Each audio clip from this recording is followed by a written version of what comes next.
Congress party से पूछना चाहता कि मारिया क्वाट्रोची और क्वाट्रोची इनके ड्राइवर ने सीबीआई के सामने लिखित बयान दिया हुआ है कि राजीव गांधी और सोनिया गांधी जी के घर पे डायरेक्ट उनको एक्सेस था, कोई सिक्योरिटी से पूछताछ नहीं।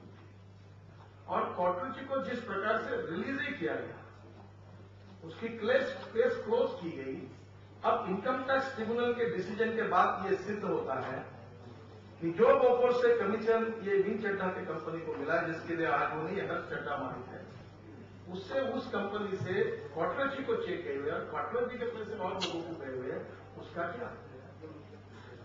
और ये सब ब्लैक मनी कहना चाहिए, स्विस बैंकों में डीलिंग हुआ है।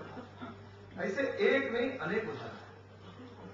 हसन अली के केस में ये एफिडेविट किया है सुप्रीम कोर्ट ने, उसके बारे में उसने जो व्यवहार किया है वो 76,000 करोड़, वो हसन अली की तो मजाक है।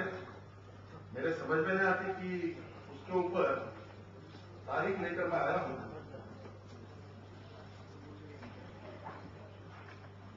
2008 में उनके ऊपर 2008 में उसको अरेस्ट करने के वारंट निकले और उसको रिकॉर्ड में बताया गया एब्सकॉन्डेंट है। और एक टीवी चैनल ने उसको टीवी देखते हुए रेस कोर्स पर दिखाया, घोड़ों की रेस वो देख रहा था। क्या हुआ हसन अली का? इस देश में 76,000 करोड़ उसका अकेले का व्यवहार है। ये कौन हसन अली है? किसका लगता है? इस पर कार्रवाई क्यों नहीं हुई?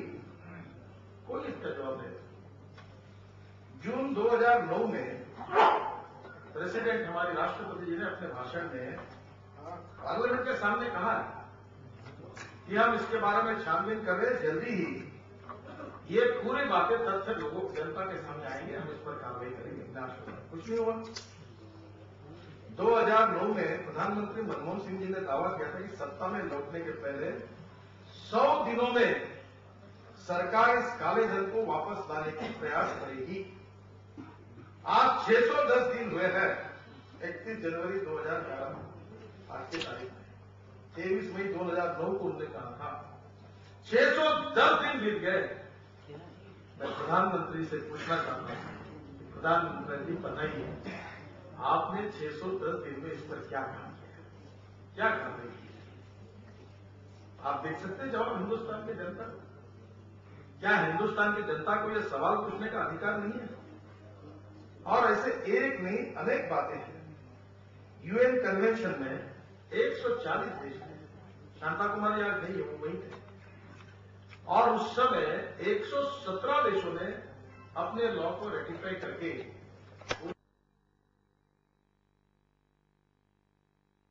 उन्होंने अपना पैसा वापस ले गए। जर्मनी अमेरिका तो गई, जर्मनी ने तो वहां राइट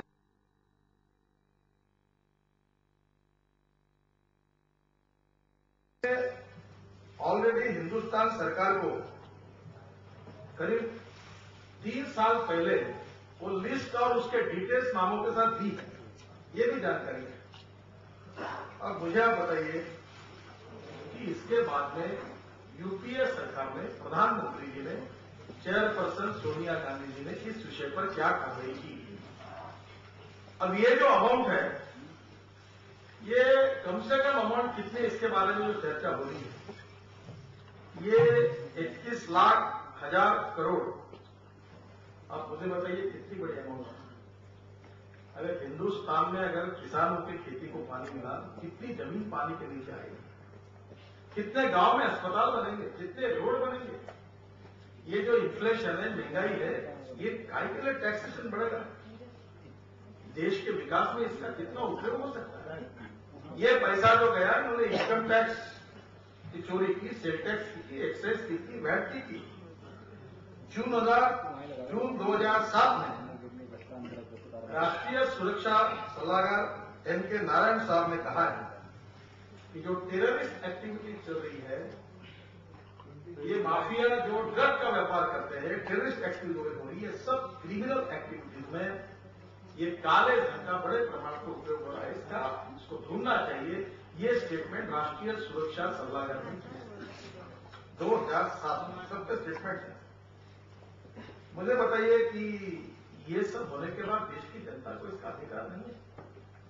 क्या ये पैसा देश के गरीब आदमी के विकास के लिए खर्चा नहीं हो सकता? और ये बात है तो करो ना, नाम जारी। मुझे कल एक पत्रकार ने मुझे आपके पार्टी का कोई बोला तो उसका भी नाम जारी करो। कोई डर है क्या इस बात को? जो भी हो, देश के साथ बेईमानी करता है, विश्वासघात करता है, यहां से पैसा लेकर टैक्स चोरी करके, ये क्रिमिनल है। And criminal is a criminal, terrorist is a terrorist. उसको जात पंथ धर्म भाषा नहीं होती, जो भी हो, पार्टी नहीं होती। आप करो उसके ऊपर कार्रवाई। और इतने तथ्य आने के बाद में भी सुप्रीम कोर्ट में एफिडेविट किया जाता है यूपी के कि नेशनल इंटरेस्ट में ये नाम जाहिर करना नेशनल इंटरेस्ट में ठीक नहीं। और फिर समझ में नहीं आता कि चोरों के और गुनहगारों के नाम जाहिर करने से क्या नेशनल इंटरेस्ट डैमेज होता है? कोई बता सकता है? वहां हमारे फाइनेंस मिनिस्टर बड़े बुजुर्ग व्यक्ति है, वो कहते हैं प्रोसीजर चल रहे, टैक्स लॉ ये हो रहे, तो कोई कहने के लिए तैयार नहीं। और राहुल गांधी आकर कह रहे कि बिल्कुल वापस लाना चाहिए, सब नाम जाहिर होना चाहिए, पैसा वापस होना चाहिए। अरे है तो हम लोगों को क्यों बताते हो, मीडिया को क्यों बताते? अपने पार्टी में जाके बताओ, प्रधानमंत्री को बताओ। आप एक बोल रहे, वो प्रणब मुखर्जी दूसरी बात कर रहे, और सुप्रीम कोर्ट में एफिडेविट तीसरा ही हो रहा है। सुप्रीम कोर्ट में की हुई कमेंट्स कितनी महंगी, और इसको भी कोई रिसीव करने के लिए सरकार ने तैयार नहीं है। सबसे इंपॉर्टेंट चीज है, मैं कांग्रेस पार्टी के अध्यक्ष से अपील करता हूं कि आप क्यों डरते हैं? अगर आपका दामन साफ है तो ये काले धन देश के जो इंटरनेशनल लोग हैं, क्रिमिनल्स हैं, इन्होंने देश के गरीबों का पैसा, ये देश के गरीबों का पैसा है, देश की जनता का पैसा है, ये अगर स्विस बैंक में रखा है तो उनके नाम जाहिर करने में आपको संतोष क्यों हो रहा है? आपकी पार्टी इसमें इनिशिएटिव क्यों नहीं ले रही है? राष्ट्रपति ने कहा, प्रधानमंत्री ने सऊदी ने कहा, सुप्रीम कोर्ट ने कहा, और किसने कहना चाहिए? आप इसको जाहिर क्यों नहीं करते? और इसलिए बहनों और भाइयों, ये हमारे देश के हितों के साथ जुड़ा हुआ सवाल है। मैं अभी बीच में आसाम गया था, बाढ़ के कारण पूरी बर्बाद हुई। एक गुजरात में रिवर कनेक्टिविटी होगी, नर्मदा का पानी 14 नदियों में गया, एग्रीकल्चर ग्रोथ रेट 14% बढ़ा, 14%। और हमारे देश का average agriculture growth rate 2 to 2.5%। मैं किसानों में काम करता हूं और गांव की गरीबी देखता हूं, भयंकर गरीबी। मैं जिस एरिया से आता हूं वहां 10,000 किसानों ने आत्महत्या की, और उनके बीच में मैं काम करता हूं। 500 किसानों की आत्महत्या करने वाले परिवारों को हमने दत्तक लिया 5 साल के लिए। बहुत हाल खराब है, लोग भूखे मर रहे, किसान आत्महत्या कर रहे, युवा बेरोजगार है, इन्फ्लेशन 18% पे पहुंचा है, महंगाई तो इन्फ्लेशन महंगाई का लोग जी नहीं सकते, ऐसी स्थिति एक समय से रोटी नहीं खा सकते। 58,000 करोड़ का अनाज हर साल सड़ रहा है। कमोडिटी एक्सचेंज में 10 लाख हजार करोड़ का टर्नओवर होता है और 0.33% की डिलीवरी होती है। स्पेकुलेशन, मैनिपुलेशन, ब्लैक मार्केट, कोई चिंता नहीं। 58,000 करोड़ का अनाज सड़ता है और गरीबों को नहीं मिलता। अगर छत्तीसगढ़ के पीडीएस सिस्टम में सबको अगर अनाज मिल सकता है तो उसको प्रधानमंत्री ने तारीफ की कि सबसे अच्छी पीडीएस सिस्टम, बाकी राज्यों में उसको इंप्लीमेंट क्यों नहीं करते? ऐसे अनेक बुनियादी सवाल इस विषय पर खड़े हुए हैं। समय की कमी है, और मुझे बड़ी खुशी है, मैं वैद्यनाथन जी को विशेष रूप से धन्यवाद दूंगा कि उन्होंने पहली बार अडवाणी जी को पत्र दिया। अडवाणी जी ने 2009 में पहला रिपोर्ट चुनाव के समय जाहिर किया और इनके रिपोर्ट के आधार पर मांग की कि कालाधन वापस लाना चाहिए। कल उन्होंने अपना दूसरा रिपोर्ट किया है, और मुझे ऐसा लगता है कि अब देश में जो राष्ट्रवादी है, जो देश के लिए जुड़े हुए लोग हैं, चाहे वो किसी भी जात, पंथ, धर्म और भाषा को अगर भला होगा तो सबका, सब रिलीजन, कम्युनिटी, भाषा, सब गरीबों का भला होगा। गरीबों को कोई जात नहीं। और मैं तो बार बार ये कहता हूं, गांव, गरीब, मजदूर, किसान, इसकी हालत सुधारनी, इसको प्रायोरिटी देनी है। और ऐसी स्थिति में ये सब पैसे का उपयोग अगर राष्ट्र के निर्माण के लिए हुआ तो ये देश कहां जाएगा? और इसलिए मैं फिर से एक बार आपको याद करता हूं कि 3 दिन पहले बिल्कुल मैं चाइना से 70 किलोमीटर और इंडोनेशिया से 40 किलोमीटर की दूरी पर वहां था समुद्र में, और वो 10,000 के बस्ती के गांव का वो 80 साल का पूर्व सैनिक मुझे कह रहा था, मुझे कैंसर हुआ, मेरे पास दवाई नहीं, हॉस्पिटल में डॉक्टर ने, मैं क्या करूं, ऐसे ही मरना नहीं बची। क्या लोग ऐसे ही मरते रहेंगे? क्या उनका कोई वाली नहीं है? उनके लिए कोई सरकार का अनुदान नहीं, पैसा नहीं, हॉस्पिटल नहीं, क्योंकि पैसा नहीं है, बजट कोई नहीं हो सकती। और इसलिए ये सवाल हमारे भविष्य के साथ है, ये सवाल देश की जनता के भविष्य के साथ है, ये सवाल देश के जो सबसे शोषित पीड़ित समाज के लोग हैं उनके साथ जुड़ा हुआ है, जो इकोनॉमिकली एजुकेशनली बैकवर्ड है, और उन लोगों को न्याय देने के लिए लड़ाई लड़नी पड़ेगी। ये पैसा वापस लाना पड़ेगा और देश के गांव, गरीब, मजदूर, किसान, उसके विकास के लिए उसको खर्चा करना होगा, तब देश में अरुणोदय होगा, तब देश का भविष्य काल उज्जवल होगा। और इसलिए इस विषय की शुरुआत हुई है। मैं आपसे इकोनॉमिक सेल के सभी चार्टर्ड अकाउंटेंट हैं और बहुत विद्वान लोग हैं, मैं आपसे प्रार्थना करता हूं कि इसका अध्ययन करके इस विषय को कॉमन व्यक्ति तक प्रभावी रूप से पहुंचाना, और ये काम प्रभावी रूप से होने की आवश्यकता है। और इसलिए कल जो रिपोर्ट, सेकंड रिपोर्ट मिला, उसमें भी काफी तथ्य है। समय की कमी होने के कारण सब बातों पर वीडियो मैं नहीं करूंगा, पर भ्रष्टाचार के बारे में हमारे ऊपर भी जिम्मेदारी है, और एक विपक्ष के नाते हमने भी कुछ बातें तैयार की है, उचित समय पर जाहिर करेंगे। मैं आपको बताता हूं, बाय यूजिंग इंफॉर्मेशन टेक्नोलॉजी हम 70% कमियों को कम कर सकते हैं, और वो कैसा कमी करना है इसके बारे में हमारे मध्य प्रदेश की सरकार ने एक विधेयक मंजूर किया। उसमें ऐसा कि क्लर्क से लेकर चीफ सेक्रेटरी तक और सरपंच से लेकर मुख्यमंत्री तक अगर कोई भ्रष्टाचार करता है तो उसकी तकरार करने के लिए स्पेशल न्यायालय बनाया जाए, और जो भ्रष्टाचार साबित होता है, तो चाहे मुख्यमंत्री हो, चाहे चीफ सेक्रेटरी हो, चाहे क्लार्क हो, चाहे सरपंच हो, उसके पूरी कमाई जो है उसका जब्त करके वो पैसा वसूल किया जाए, ऐसा कानून ने मंजूर किया है। पूरे देश में उसको लागू होना।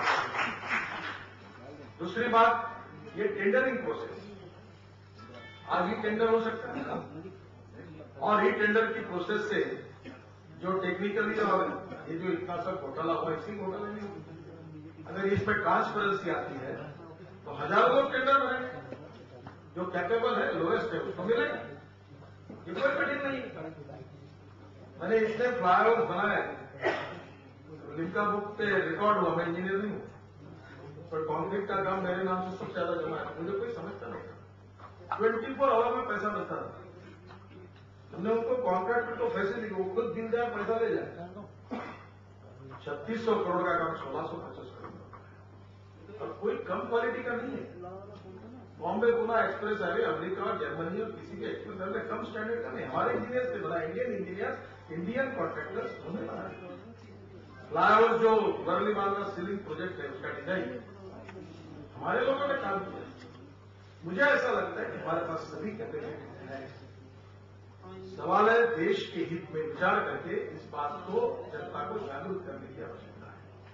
मैं हमारे इकोनॉमिक सेल के सभी बंधुओं से प्रार्थना करूंगा कि इस विषय पर लोगों के पास जाना चाहिए, ओपिनियन मेकर्स लोगों के पास जाना चाहिए, ये सच्चाई लोगों को बतानी चाहिए। सुप्रीम कोर्ट कोशिश कर रहा है, पार्लियामेंट में हम कोशिश करेंगे, जनता का दबाव यूपी और कांग्रेस पर बढ़ाना चाहिए। एक राजा को अरेस्ट किया, ये कोई इससे थोड़ी कम नहीं होता। ये राजा के पीछे जो उसके गॉड फादर राजा है वो कौन है, उनका तो पता चले। और मैंने मजाक में कहा था परसों चेन्नई में, पिछले बार कलर की भी बातें थी डीएम के ने, तो इस बार वो जो फिशरमैन है उनको 500 लोगों को श्रीलंकन मिलिट्री ने मार दिया। तो मैंने बोला इस बार बांटना ही है तो आप सबको बुलेट प्रूफ जैकेट बांटो, मर रहे लोग। और इसलिए इनके आका को ये सब पता चलना चाहिए देश की जनता, इसकी इंक्वायरी होनी चाहिए। और इसलिए मुझे लगता है इसमें जनता में जाकर इस विषय को समझाना, लोगों को इस बारे में जागरूक करना है, और इस विषय के लिए देश में राष्ट्रवादी विचारों के आधार पर हम लोग देश के लिए काम करते हैं, देश के हित में काम करते हैं, पूरी शक्ति के साथ लोगों तक जाकर इसका जनजागरण करना, ये काम आप सभी लोगों ने प्रभावी रूप से करना चाहिए। यही आप सब लोगों से मैं अनुरोध करता हूं। इकोनॉमिक सेल को धन्यवाद देता हूं कि उन्होंने अच्छा कार्यक्रम किया और इसको आगे और बढ़ाइए और लोगों में संपर्क बनाइए और आगे जाकर इस काम में अपनी पूरी समय देकर आप सब लोग चार्टर अकाउंटेंट है, प्रोफेसर से पढ़े लिखे लोग हैं, आप इस जानकारी को इकट्ठा करके लोगों को पहुंचाने का और देश में दबाव निर्माण करने का काम आप सब लोग करिए, यही आपसे प्रार्थना करता हूं। धन्यवाद।